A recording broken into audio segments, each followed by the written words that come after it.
That's right, he's back. In case you're one of the many psycho supervillains stalking the streets of Gotham City, I would make peace with whatever god you pray to, because they won't save you from the goddamn Batman. But before he dressed like a giant rodent and employed little boys in booty shorts as meat shields, he was Bruce Wayne, scion of the multi-billion-dollar company Wayne Enterprises. Until Mommy and Daddy got 360 no-scope, leaving Bruce with a void inside him that could only be filled by the never-ending quest for justice and vengeance. That night, Bruce Wayne died and the Batman was born. He would devote his life to perfecting his body and mind to become more than human. He would transcend his own mortality into legend, a nightmare to haunt evildoers till the end of time. Jesus Christ! I feel like Zoloft and therapy would work too, but okay, whatever works. Batman's resume is absurd. He's mastered 127 martial arts, trained in stealth and assassination, and is a super genius with a photographic memory. He's the world's greatest detective, bar none. Like how the League of Shadows needs to keep erasing Batman's memories because he keeps finding their secret bases. Or the time he found a dead body with no entry or exit wound and a 40-year-old bullet nearby, and somehow determined it must have been fired backwards in time. Despite being a master marksman, escape artist, forensic scientist, mechanical engineer, and ninja, one of Batman's assets stands above them all. His fat stacks! Bats has poured his billions into tactical armor and gadgets for every conceivable situation. If there's one word to describe Batman, it's prepared. Made of reinforced Kevlar and titanium, his batsuit can resist knives and gunfire, and even protected him from this massive explosion. Judging by the size of the detonation, Batman's distance from the epicenter, and the surface area of his body, he must have withstood a blast of nearly 60 tons of TNT. His cowl comes with night vision, infrared, and a radio, while his utility belt is chock full of smoke bombs, nerve toxins, a grappling hook, and batarangs, which he can control mid-air and set to explode. It was these tools that allowed Batman to wage his one-man war on crime. But once he got over his angsty loner phase, he helped found the Justice League of America in order to bring his personal brand of Bat Justice to the entire world. And Batman's knack for schemes and preparations skyrocketed the match, turning him into the Bat God we all know and meme. Like the time he developed a backup personality that would ensure he functions as Batman in case of a psychological attack that drove him mad. A backup human operating system. Like a computer, but it's his brain. He even has plans tailored to his teammates' weaknesses should they ever go rogue. He's developed contingencies for everything, which is why Bats comes prepared with extra suits for any occasion. Like his Nightfall exosuit to battle Bane, or the Justice Buster, which he obviously designed to combat the Justice League. He even got a final Batsuit from his sixth dimensional self that can rewrite your mind.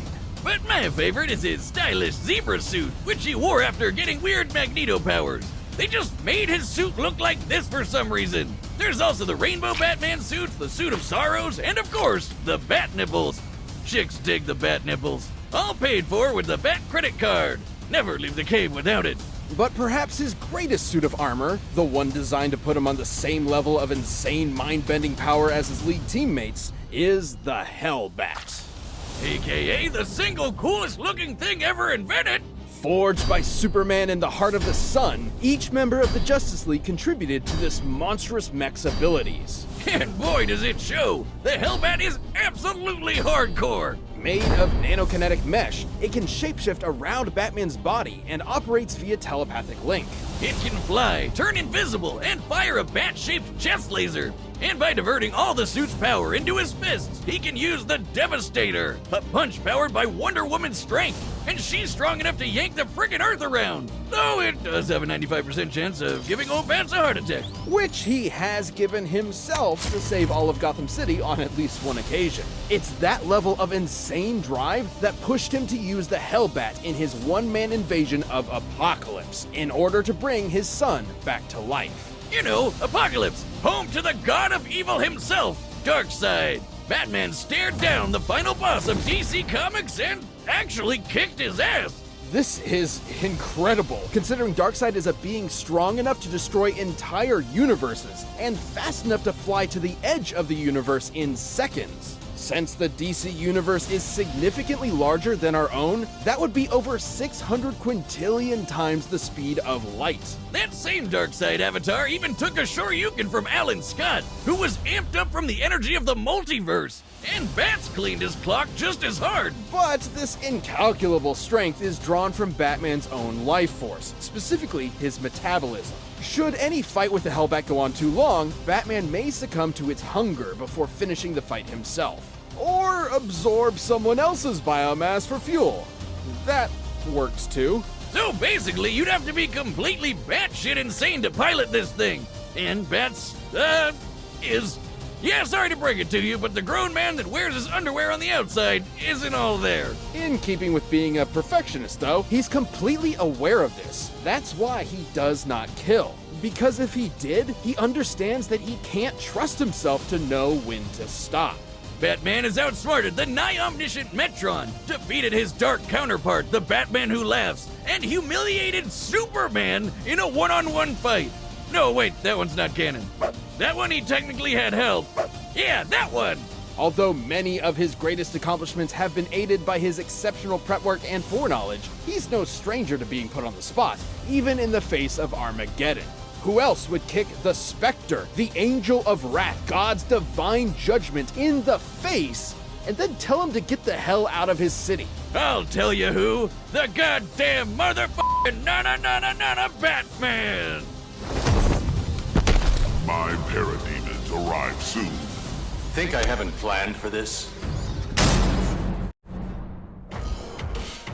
Terry McGinnis was your average futuristic high school student. He went to future raves, complained about future problems, had a future girlfriend, yeah, you know, the usual. Until one fateful day when Terry got into a fight with a group of jokers. What's he got against comedians? No, a gang called the Jokers. You know, like the Joker? Ah, but with a Z, cause it's the future. Well, naturally. After possibly the most dangerous motorcycle chase ever put on television, Yeah, it's cool, he's got a helmet. Terry found himself inside an isolated mansion owned by an elderly billionaire named Bruce Wayne.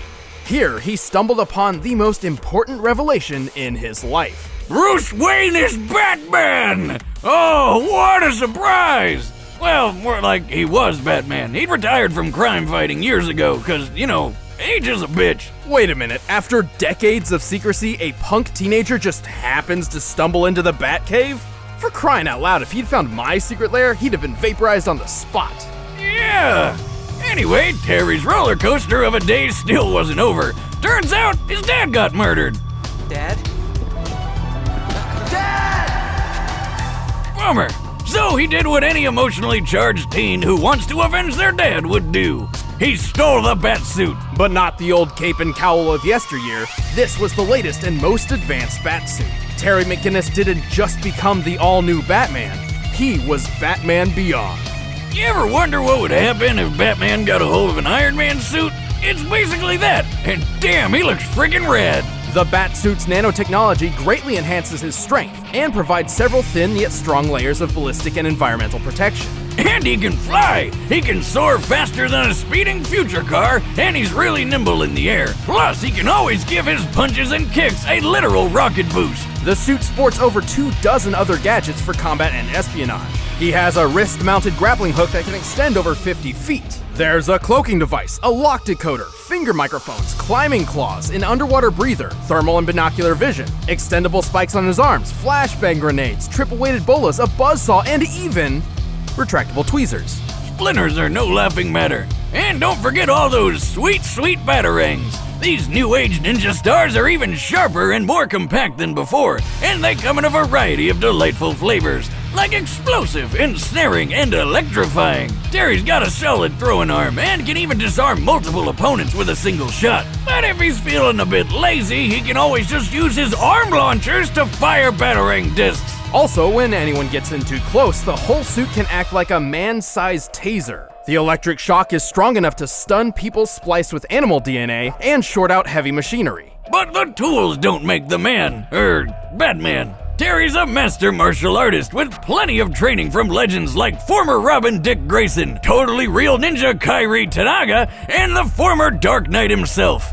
Well, once he got over the kid stealing his suit, of course. Bruce Wayne doesn't just serve as Terry's mentor, he's also a constant source of advice and information on the go through his direct link to the Batsuit from the Batcave. Good thing, too, since Terry's not exactly the world's greatest detective. At least not compared to the old man. Bruce is extremely intelligent and an expert analyst. Plus, the Batcave has some very impressive technology. Not only does it host one of the most powerful supercomputers on the planet, it's also completely dependent on its own hydroelectric power supply and isolated network. Still, I don't care who Bruce used to be. Having an old guy barking orders in your ear sounds annoying. Like your dad's always looking over your shoulder. Or at least I imagine, cause I didn't have one. Well, Terry is Bruce Wayne's secret son. What? In an effort to ensure there would always be a Batman, government boogeywoman Amanda Waller had secretly overwritten Warren McGinnis' reproductive DNA with that of Bruce Wayne's. So like, he was just blasting Wayne babies? It's like all the fun, but you could get out of any child support case. And bonus, I guess Terry's father technically wasn't murdered. Good for him. Also, he's got all the benefits from Bruce's kick-ass genes. Even before going through combat training, Terry was a skilled fighter, strong enough to send opponents flying with a single punch. In the suit, he's strong enough to lift large I-beams and this giant boulder. He's even survived getting his leg trapped under Bruce Wayne's trophy penny. What's so special about a penny? Just look at it. Holy colossal currency, Batman! The penny's diameter is easily 20 feet wide and is frequently dated from the 1940s. This means the penny is likely composed of bronze and weighs around 166 tons. That's more than enough to crush all the bones in your foot. But not Terry. He was up and at him like nothing happened. I mean, this guy's tough enough to take a missile to the face and then fall hundreds of stories. And all he got out of it was a couple broken ribs. What's a penny as heavy as 33 monster trucks gonna do? He's quick enough to dodge gunfire, skilled enough to defeat lizard people and the Justice Lords. In a newer suit, he could fire concussive pulse blasts and even outraced an intercontinental missile, which can reach speeds of up to 15,000 miles per hour. That's over 19 times the speed of sound. He's still no Bruce Wayne, though. He's kind of a punk and doesn't have the amazing smarts or expertise of Batman Classic. You don't quite have his magnificent brain, for instance. You do have his heart, though. Maybe not, but he has accomplished feats equal to his predecessor, like fighting Superman and ending the Joker threat once and for all. Clearly, Terry McGinnis has more than earned the title of Batman. You're pretty strong for some clown who thinks he's Batman. I am Batman.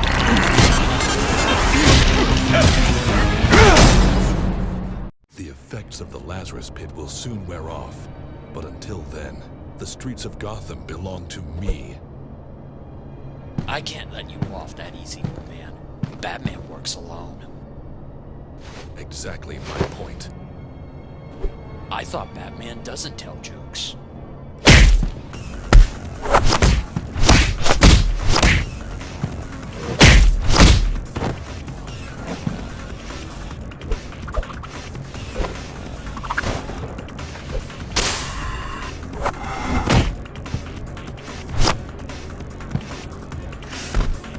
Okay, Pops, it's time for bed. Don't forget to take your medicine. I built that power suit, you know. I know all your tricks.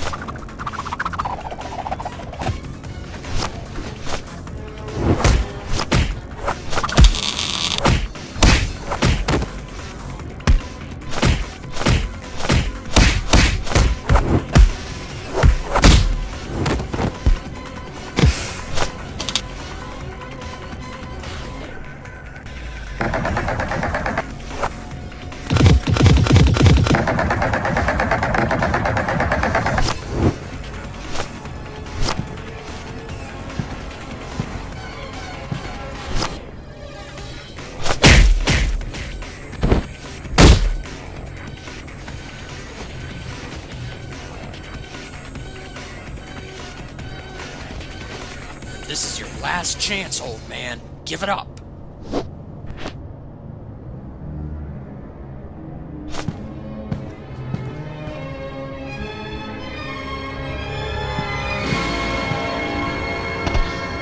Gotham belongs to Batman.